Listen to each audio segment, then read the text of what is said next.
ಸಂಕ್ರಾಂತಿ ಕೇವಲ ಕ್ಯಾಲೆಂಡರಿನ ದಿನವಲ್ಲ. ಸಂಕ್ರಾಂತಿ ಕೇವಲ ಕ್ಯಾಲೆಂಡರಿನ ದಿನವಲ್ಲ, ಭೂಮಿಯ ಕಾಯಕದ ದಿನ.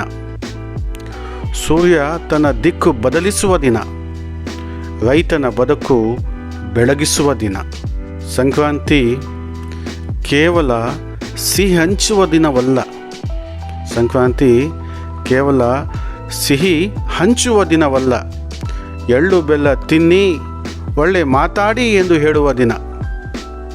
ಸಿಹಿ ಕಹಿ ಎರಡನ್ನೂ ಸಮವಾಗಿ ಸ್ವೀಕರಿಸುವ ದಿನ. ಪ್ರಕೃತಿ ಮತ್ತು ಕೃಷಿಗೆ ಕೃತಜ್ಞತೆ ಸಲ್ಲಿಸುವ ದಿನ. ಸಂಕ್ರಾಂತಿ ಬರೀ ಹಬ್ಬದ ದಿನವಲ್ಲ. ಸಂಕ್ರಾಂತಿ ಬರೀ ಹಬ್ಬದ ದಿನವಲ್ಲ, ರೈತನು ಹೊಲದ ಫಲವನ್ನು ನೋಡಿ ಸೂರ್ಯನಿಗೆ ಧನ್ಯವಾದ ಹೇಳುವ ದಿನ.